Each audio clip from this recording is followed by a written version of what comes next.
A ver, ser programador es fácil. Si quieres estudiar programación, ¿cuál es el perfil que tiene que tener un programador? ¿Y qué aprenderás en la escuela si de pronto decides ser programador? Bueno, para arrancar, empezaremos, ¿no? Primeramente, esto será lo que necesitas hacer.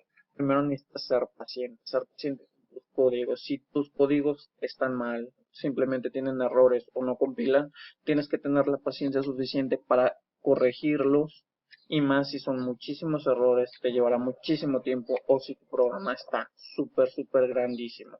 Ok, ser eficiente. Un programador no sirve de nada si no hace programas que funcionen de manera eficiente. ¿A qué se refiere esto? A que el programa esté validado, a que funcione o tenga un funcionamiento adecuado, a que no tenga errores a la hora de compilar o inclusive a la hora de ejecutarse, ¿no? Autodidacta. Un programador es muy importante que sea autodidacta. Esta es una valiosa herramienta en la cual te puedes apoyar si de ser necesario algún código se te olvidó o algún código que no te recuerdes cómo es, tengas algún error y puedes mejorar tus programas, mejorar el funcionamiento. El siguiente es ser autodisciplinado. Bueno, esto es muy importante. Yo pienso que esto no nada más aplica para la carrera de programación, sino que aplica para otras carreras más que quieras estudiar. Autodisciplina es que no tengas ganas de revisar el código que está mal o que simplemente el proyecto esté súper grandísimo, que no tengas ganas de hacer nada y tú sin embargo lo hagas. Eso es tener autodisciplina. Estos son los conceptos, pero los más importantes es poder solucionar problemas. Los problemas, tanto en tus códigos, son muy importantes, ya que en el mundo de la programación un problema se puede solucionar de muchísimas formas, pero aquí el rollo es cuál forma es la más viable, cuál forma es la que funciona. Ese es el mero rollo. Aquí es poder solucionar problemas de la mejor manera, ¿ok? Saber exponer, digamos que tú eres programador y tú le propones a una empresa algún programa para solucionarle alguna problemática. Tú tienes que saber exponer esta solución ante la empresa. Necesitas saber exponer, necesitas trabajar en equipo. Es muy importante trabajar en equipo. Las empresas en todos lados, trabajar en las escuelas, inclusive con compañeros, compañeras, con quien sea, pero trabajar en equipo es muy importante en el mundo de la programación porque ya los códigos ya son más simples si cada quien en el equipo hace una parte y juntos al final los une. Esto mejora la eficiencia y mejora el trabajo. Y además no están cansados. La siguiente muy importante, facilidad de adaptarse a un lenguaje nuevo. Muchos programadores son egresados de escuelas y buscan trabajos en alguna empresa. Y esto puede ser a veces complicado porque todo en la escuela, o sea, manejaron un lenguaje de programación y a la hora de llegar a una empresa tienen otro entorno completamente distinto. Aquí tienen que tener la flexibilidad o la facilidad de adaptarse a un lenguaje nuevo, sea por más simple que sea, o sea, por más difícil que sea, se tienen que adaptar a él, ¿vale? Otra cosa muy importante es saber programar más de un lenguaje. Un programador no nada más hace programas o aplicaciones de escritorio, sino que también hace aplicaciones web, aplicaciones móviles, inclusive también programa en redes, o sea, sabe programar eso. Claro que hay especializaciones para cada uno, pero también hay diferentes chambas, o sea, diferentes cosas que tú puedes encontrar de trabajo si es que llegas a pedir trabajo a una empresa como programador. ¿Qué es lo que aprenderás en la escuela si de pronto decides ser programador? Bueno, esta es una pregunta muy fácil de responder. Vamos a responder por secciones, ¿no? Primero, primero que nada, siempre en la escuela te hacen introducciones y es lo primero. Siempre cuando eres programador, siempre vas a ver programación. De programación ves un 80% durante toda tu carrera y de electrónica un 20%. Ves electrónica de forma superficial. Así como un electrónico ve programación de forma superficial, esto es muy importante porque ambas dos son complementos. No puede haber software sin electrónica, ni tampoco puede haber electrónica sin software, ¿no? Ahora, estas dos se complementan y hacen que el software y electrónica sean complementarias, ¿ok? Primero que nada, vemos conceptos básicos de qué es software, qué es hardware, vemos qué es programación, qué es electrónica. Vemos todo eso y al final tocamos temas como algoritmia. Resulta que cada programa, la base es algoritmia, ¿ok?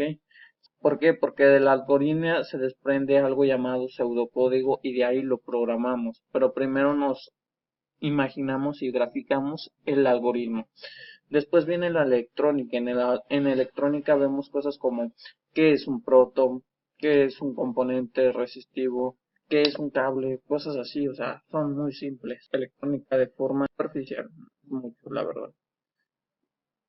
Después vemos C y aquí vemos cómo funciona su funcionamiento de C. Vemos muchísimos errores más comunes. Empezamos a hacer nuestro primer programa de un Hola Mundo, que es el más común de todos. Empezamos a ver cómo es que se compila y en qué interfaz trabaja. Vemos que es una pantalla negra. Luego tocamos temas como circuitos simples. Una vez que empezamos a ver qué es una resistencia y todo eso, empezamos a ver temas como qué es un circuito serie, circuito paralelo. Empezamos a ver qué es voltaje, qué es intensidad, qué es corriente, qué es amperaje. Empezamos a ver todos esos temas, o sea, es pura teoría casi al inicio y poquita práctica, pero conforme más avanzamos, más práctica vamos viendo. Una de ellas es mantenimiento completo a un equipo. Ya estamos viendo un equipo computacional, puede ser una laptop, una PC, pero al igual como las PC puede ser las partes de una PC como es el monitor, el CPU, el ratón, el teclado, inclusive puedes dar mantenimiento a impresoras, plotters, etcétera, ¿no? Ya después empezamos a ver C++ y aquí muchas cosas yo las considero como de que ambos dos, tanto C como C++, puede ser para principiantes, pero tengo entendido que hay algunas muy específicas que en C++ funcionan muchísimo mejor que C, aunque sean casi lo mismo. Aquí en C++ empezamos a ver temas de ficheros. Obviamente que para saber qué es un fichero o trabajar con ficheros tenemos que tener conocimiento anterior, como cuál, como qué es una cadena de caracteres, una cadena de números, qué es un arreglo, una matriz, qué es arreglo unidimensional, multidimensional, todo eso lo empezamos a ver, cómo manejar un arreglo irregular o arreglos establecidos por el usuario. Aquí en ficheros es lo que hacemos. Agarramos una cadena, lo pegamos en un archivo de texto y después con otro archivo de texto copiamos esa cadena y así vamos trabajando con cadenas y archivos de texto en ficheros. Después de ficheros empezamos a ver las estructuras de árbol. Las estructuras de árbol son perfectas para explicar las estructuras de datos, en qué consisten los métodos de ordenación, los métodos de búsqueda. Todo esto se empieza a ver en estructuras de árbol y siento que esto lo explica muy bien. Okay, empezamos a ver circuitos mixtos, pero no se alarmen. Circuitos mixtos es como la combinación de un circuito serie y un circuito paralelo, pero, o sea, de dos circuitos simples salen un circuito único, ¿no? Que es circuito mixto. Pero aquí ya vemos algo llamado aplicaciones que se les puede dar a prácticas simples de circuitos mixtos, como por ejemplo una práctica simple que yo hice fue una fuente variante de que vaya de 0 volts a 30 volts y esto lo hice con un circuito mixto y el cual estaba muy fácil, no me llevó mucho tiempo en realizarlo, pero pues son circuitos mixtos y aquí ya empiezas a tratar temas de cómo se calcula el voltaje, el amperaje, la resistencia, cómo medir el amperaje con un multímetro, cómo se utilizan algunos instrumentos como un osciloscopio y su punta, o sea, cómo empezamos a ver la onda en el osciloscopio. Todo eso es necesario y todos estos materiales o instrumentos te lo presta la escuela, o al menos a mí me lo prestó en la que yo estudié. Pero todo esto es lo que se necesita, ¿no? Aprender en esta parte. Una vez aprendido, lo que es C y C++ tienen una interfaz de usuario. Ok, se puede decir una pantalla negra donde por puros comandos se, tú le dices, ¿sabes qué? Dame un número y tú le escribes en una interfaz negra 3, ¿no? Y así. Ahora, Lo que es C Sharp, esto brinda una interfaz gráfica de usuario y comúnmente para introducirlos a las interfaces gráficas y a la programación orientada a objetos utilizamos C Sharp o C++ o Java. Ok, y de aquí empezamos a ver temas con Arduino, qué es Arduino, cómo se maneja, cómo funciona, qué relación puede tener con C Sharp. Empezamos a ver todo eso, toda la teoría, y ya electrónica ya se cambia por Arduino. Empezamos a ver lo que es transistores, capacitores y qué aplicaciones se le puede dar a esto, como un control de motores y así sucesivamente.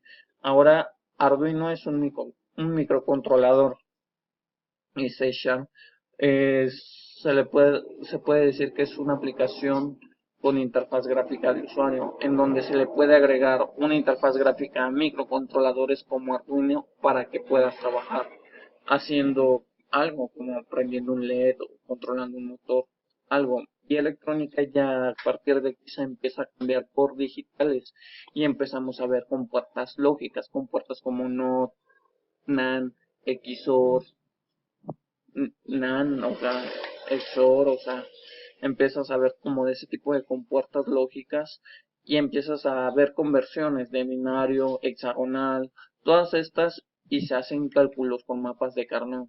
Los mapas de Carnot te ayudan a entenderlo un poco mejor lo que son sistemas digitales para que trabajen con circuitos más eficientes con las compuertas lógicas.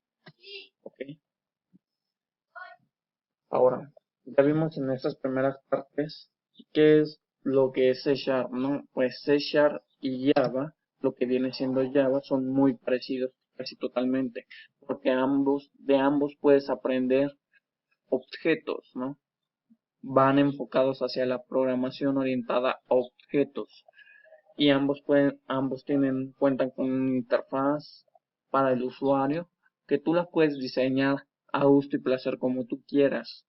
Pueden aprender de Java, porque Java y C Sharp son muy parecidos, no son iguales, pero son muy parecidos. ¿Por qué? Porque hay muchos programas que se han programado a base del funcionamiento de Java, tal cual es el caso de Android Studio. Android Studio es un entorno de programación para dispositivos móviles y funciona a través de Java, o sea, prácticamente Java puedes hacer muchas cosas, inclusive puedes programar hasta videojuegos simples, videojuegos para que vayas entendiendo la estructura de ellos y puede ser muy importante también para programar inclusive aplicaciones de escritorio o de ser requerido se basa en aplicaciones web también como lo es JavaScript, ¿sale? Entonces también de Java lo que vas a empezar a ver serán temas como MySQL.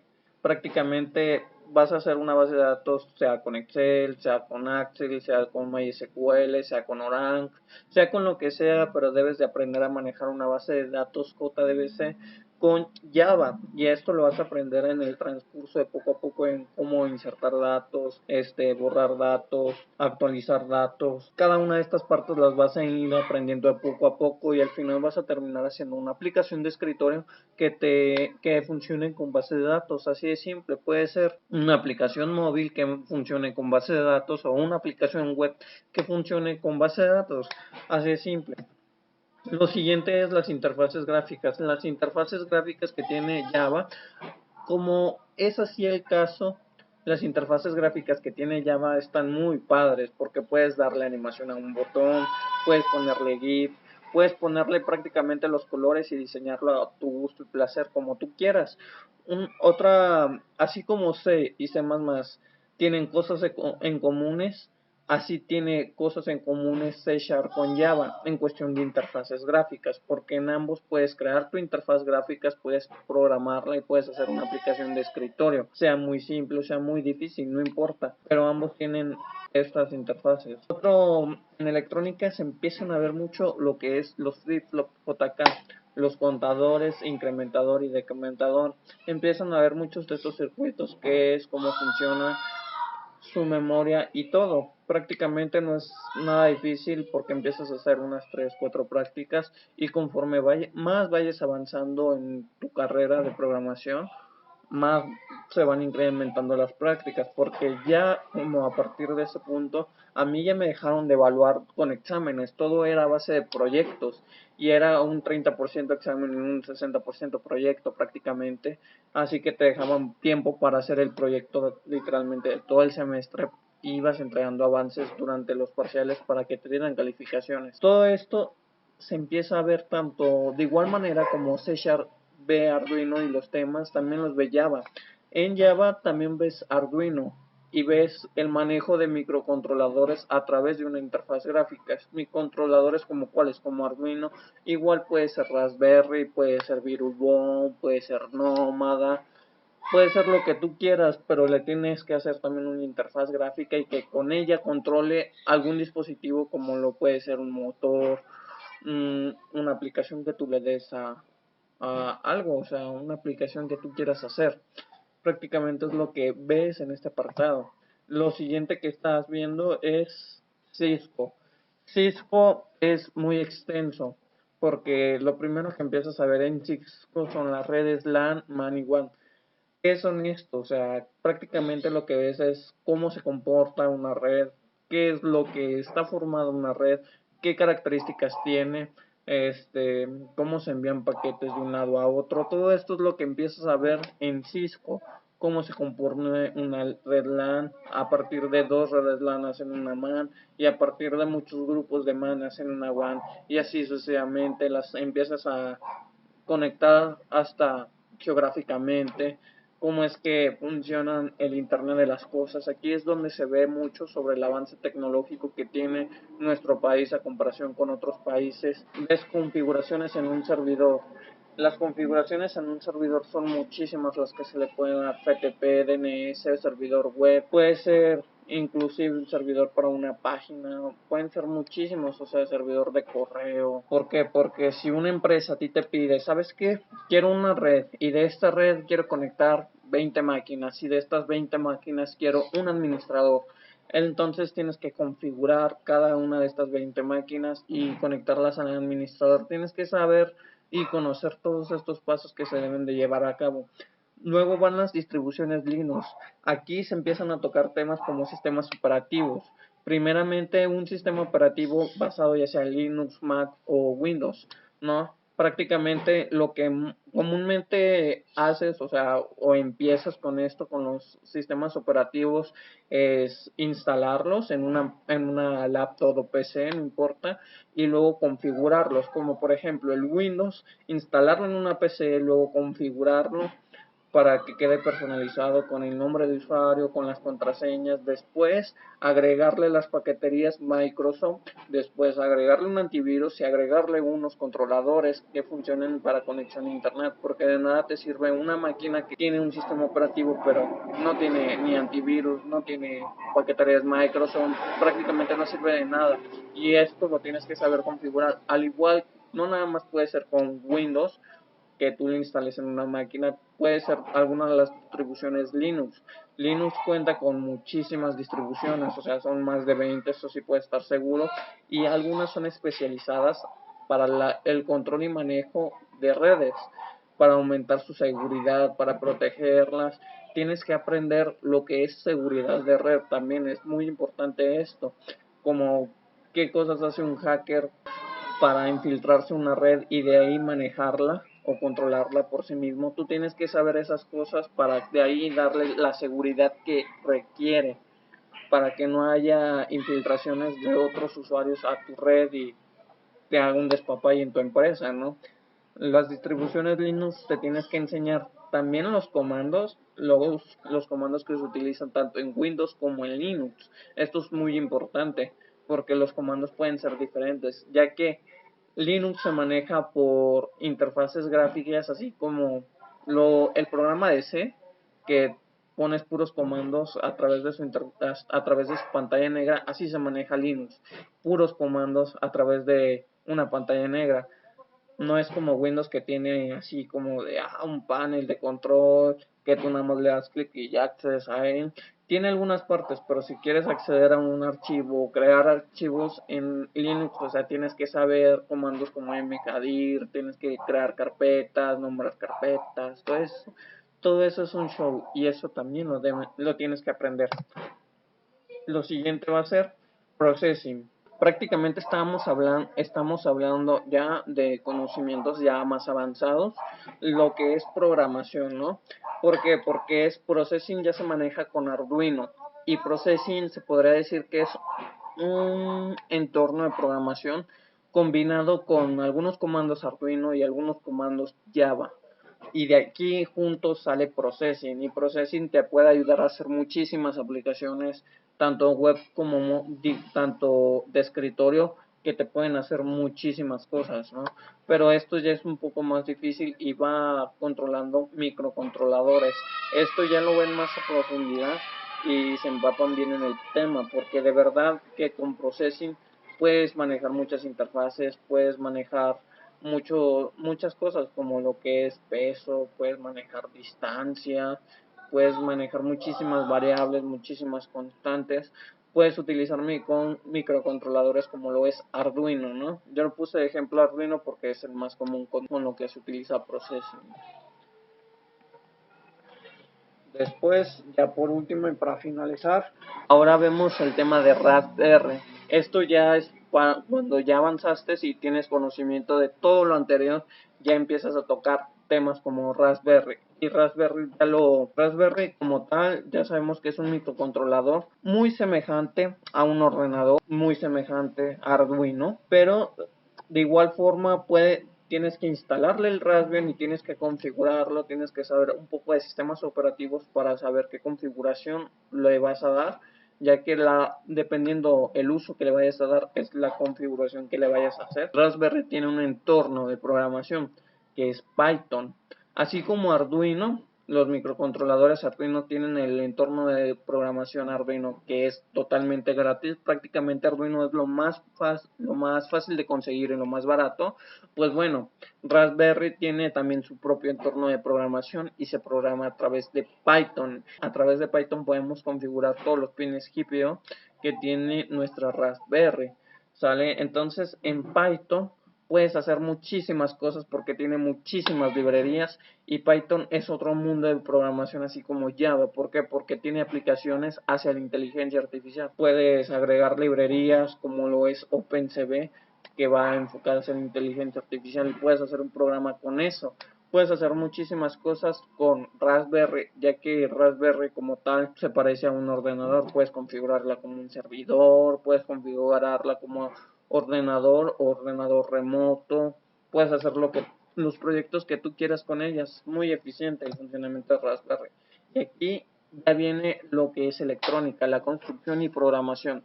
Prácticamente todo lo que hemos visto hasta ahora tiene programación y va acompañado de un poco de electrónica. Bueno, ahora en esta sección de construcción y programación, tú construyes, si tú quieres, desde cero tu propio circuito, tú lo programas, le agregas tu microcontrolador y haces todo tú.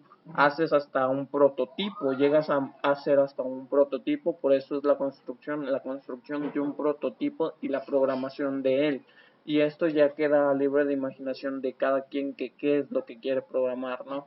Qué es lo que quiere construir como prototipo. Y esto ya tiene alguna aplicación hacia una empresa, hacia un ambiente de trabajo, aplicación hacia algo, ¿no? Bueno, amigos, ya finalmente finalizamos este video.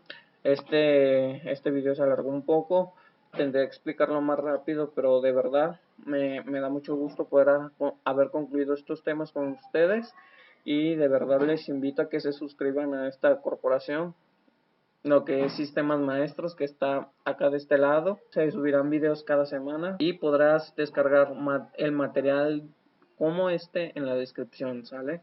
Yo los dejo.